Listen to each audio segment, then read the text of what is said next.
time for the Susan Taylor Podcast, where we discuss the yoga of mind, medicine, and healing. Author of Feeling Good Matters, Sexual Radiance, and the Vital Energy Program, Dr. Taylor imparts authentic knowledge and practical tools that inspire, educate, and empower us to be a healing force for positive change. So join us and take your life and our planet to the next level.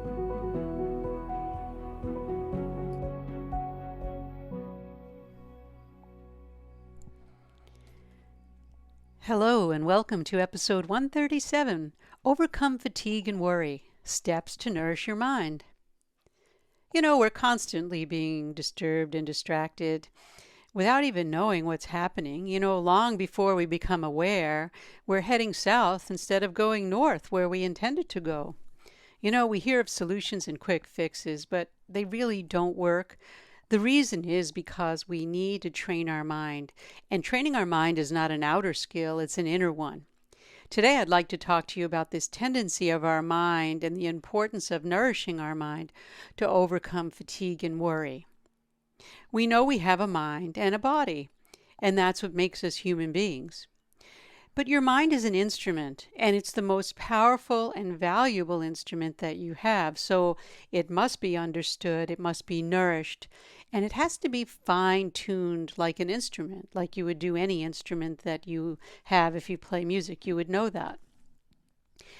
And how do we accomplish all of this? Well, we have to learn a technique called focus.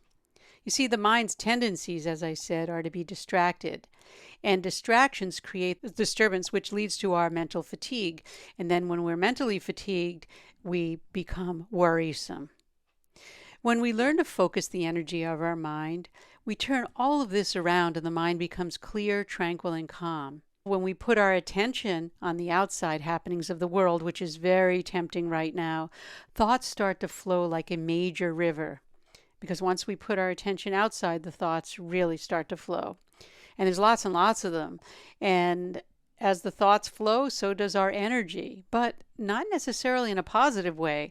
Our energy is directed outward, so the flow depletes us and we become tired and fatigued.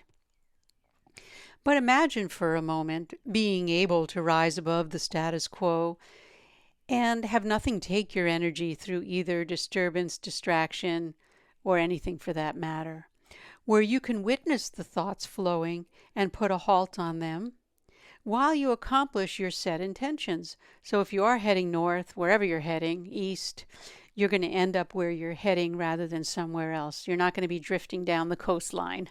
For those that are out in waves, you'd know that sometimes those side currents will take us way down, not where we intend to be. So focusing on our intention and being able to do that and hold that intention will give us or enable us to set out to what we really want to do. And again, imagine that you can choose what and how to think without being dragged around by the happenings of the past or even the imaginings of the future.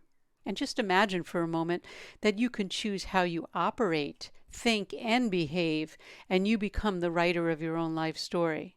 And this is all possible, but it's only possible if you have the desire to learn, experience, and put an effort and practice into focusing your mind's energy. I'm here to discuss with you or even tell you that the effort of training your mind will lead you to the freedom and fulfillment that life really has to offer. You'll become happier and more content. All you need to do is focus the energy of your mind, and you can do this moment to moment. Now, mindfulness is very similar, but mindfulness doesn't train in the way it's taught in more current society. That's why I call our programs Mindfulness in Focus. You want to be aware. Mindfulness is very important, but you want to take that awareness and apply it. And when you apply it, then you can move forward and take steps to do what you need to do. So we say focus the energy of our mind, and that's the foundation for the Center for Meditation Science, where we started over 18 years ago. And, I teach virtually now and hold weekly classes. So all our classes and courses are based on the training of the mind through meditation, diet, and nutrition. And we also address healing. In other words, coming back to our balance, making our lives whole. All trainings do revolve around the concept of the mind being an energy field. And if we want to live a life free of distraction, disturbance, stupefaction, we really need to train this awareness and focus that energy of our mind field. And the result is a life that is built to your specification, giving you the freedom and fulfillment to enjoy the wonder that we have just being a human being. And when we put focus and awareness together, it's like a bird, as I've always said, needing two wings to fly. If we want to fly to our destination, we need to bring our focus and our awareness together. And that creates, that's our whole purpose of where we're going and what we want to do. I've said it over and over, I do believe that the energy of the mind is the essence of our life. And when we direct this energy through the training, we accomplish what we've dreamt we've always wanted to do. But keep in mind that each and every one of us has a vital intelligence that's unique to each one of us. So the vital intelligence can be accessed through focusing the aware mind. So we need focused, and our mind needs to be focused and aware. So we must understand, nourish, and fine-tune our mind. And I always use this example in some of my books, like one of the finest violins in the world, the Stradivarius. And for a Stradivarius to resonate its brilliant sound, it must be fine-tuned daily. And the mind is that same fine instrument. And it must be tuned daily with focus in order to fulfill its optimal role in life, what we have a mind for. And I always say, how many of us really know our purpose in life? Because purpose, if you don't know, but it's okay, purpose will come when you start working with the mind through diet, mindfulness, and meditation. And the more aware, in other words, the more our lights are on, lights on, right? That's awareness, the more we can see and recognize. And as I mentioned, the mind must be tuned like a fine instrument. Because if we leave it to its own doing, it could create a whirlwind of distraction and disturbance, and ultimately misery. The trainings that we provide, the resilience training, leadership and focus, focused awareness, anything that you feel comfortable with, not necessarily ours, but working with these tools can help you teach the mind to resonate with the clarity and intention that's needed to live a life the way you want to live your life. Freedom without this fear, this uncertainty, in a positive way. And we're seeing a massive movement towards positivity now. And that's why it's even more important that we get ourselves trained even more, because we have positivity in the atmosphere helping us move forward. Whether you apply it to your day-to-day activities such as eating, sleeping, exercise, working, or applying it to meditation, focusing your awareness will help support a vital and high-quality mind, a mind that's not affected by outside turbulence, creating inner unrest. So when we focus the energy of our mind, we do create a vital mind, and a vital mind is essential to live a life of fulfillment and freedom. And that's what focusing our awareness is all about. We have energy of our mind, and I'd like to just go over that today for those that may be new or those that want a little bit of a refresher. We have a life force, and we call this our energy field, right? And it moves through our body, brain, and our whole essence of who we are. And the energy field must be managed. In other words, it has to be collected, contained, and circulated to maintain health and vitality. So the energy field of life is called our pran, our chi, or our ki. And those that have read my books and the new one that's coming out, I go over this over and over again, not because I'm repeating it, because I'm just trying to really get that point across, because it is a life force, and we're not going to find that life force under a microscope necessarily. So I like to handle it by giving more and more and reminders.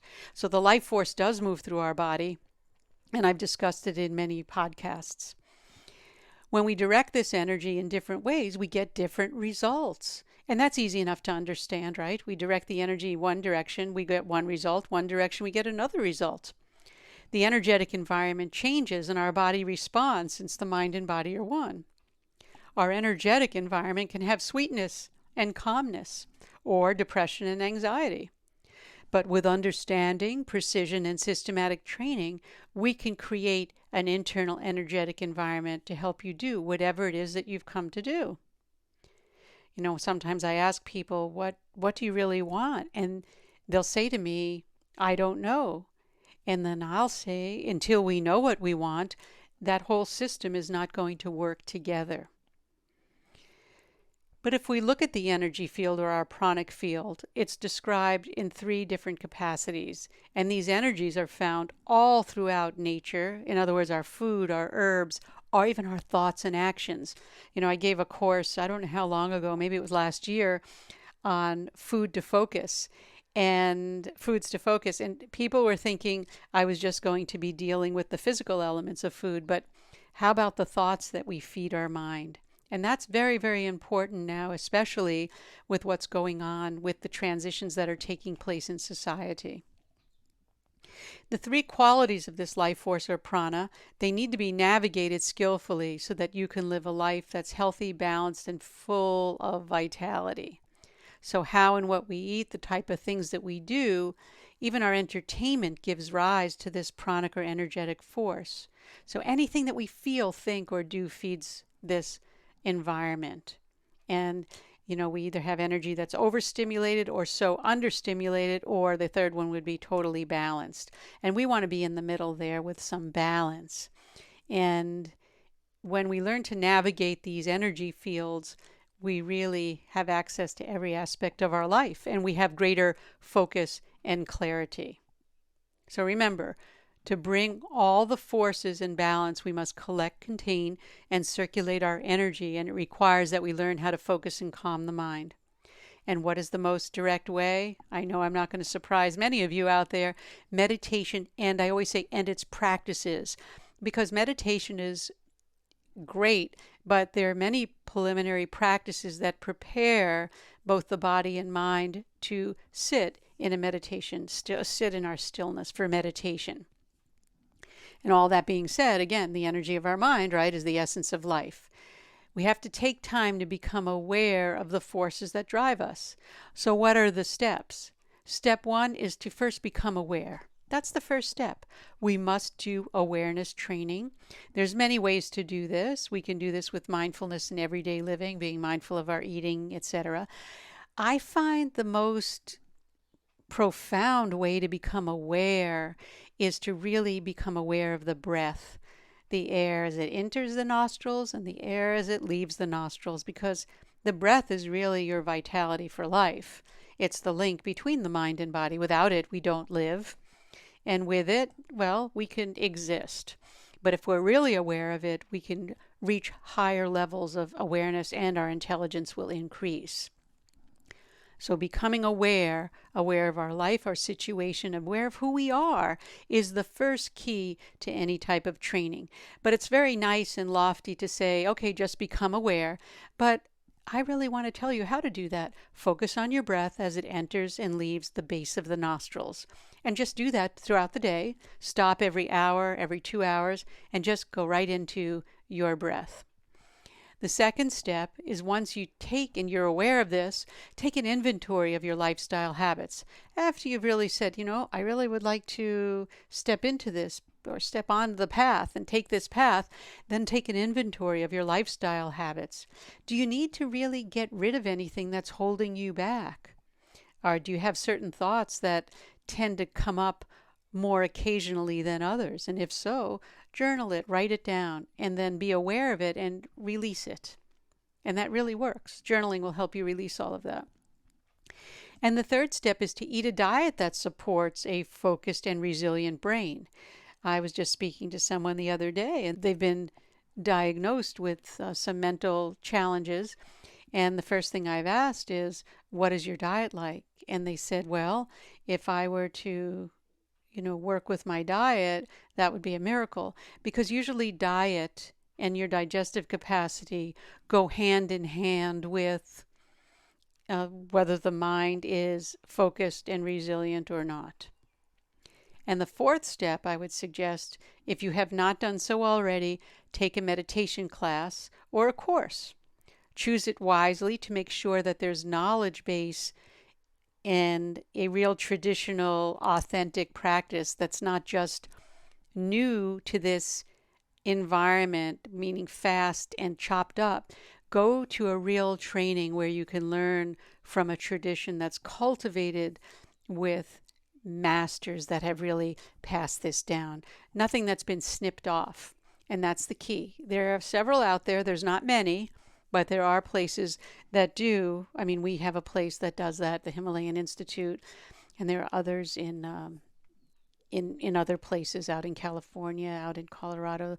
There's the other centers. I don't want to use names that I'm not familiar with, because then I wouldn't be aware of that to really tell you that that's right. But do your research on that, and you could find places that are very authentic and very good for you. And as you know, I like to train in focused awareness because that's the way the masters of the lineage where I learned. Now, they didn't use the name focused awareness. I created that to speak to the Western public, but it's meditation. And it's the preliminary steps to prepare the mind both physically and neurologically to get it prepared so that it could enter its own state of meditation. And as many of you have heard me say, you can't teach meditation. What you can teach are the skills, and the mind will, your mind wants to be in that meditative state. So all those skills and teachings and steps bring you into that. I did provide an Uplift audio series for you to help you bring this vision into your own life. And I suggest, if you haven't done it already, just take one of those 5 Uplift series episodes, and there are practices in there for those that might be just getting started, or for those that want to see what's there. They are there for you to practice and to support wherever we are now in this environment. But the whole key is stay positive, uplift your mind, and do it, though, with practices. You can't just do it by saying, I want to do it. You may, I shouldn't say you can't, but it's very, very difficult. You do have to have the right environment, and that's why I put the steps. First, we want to become aware. We want to identify that, hey, we need to change, take an inventory of what our lifestyle really is, and then create even a diet, a nutrition plan that supports this, and then create a meditation program for yourself, or get a qualified teacher to help you. We have many teachers in our meditation specialist classes, as well as graduates that can also help you. If you write to me, I could find someone for you if you're looking for that. But again, always do your research. That's really the key, the awareness to even do the research. And that brings us to the end of this episode. And if you'd like to be notified weekly for new podcasts, please subscribe. The Susan Taylor Podcast is available on iTunes, Google Play, Stitcher, TuneIn, and also on susantaylor.org and YouTube. Contact susantaylor.org if you have any questions or comments, or even feedback. I have been getting feedback, and I appreciate all of it. It encourages me and allows me to want to do another one for the next week. And people have been asking me about meditation, so the last few have been on meditation. But I'd like to say before ending, thank you so much for listening. And the Susan Taylor Podcast does come out every week. And questions, comments, please write to me at susantaylor.org. And until next time, remain calm, consciously aware, living in the moment.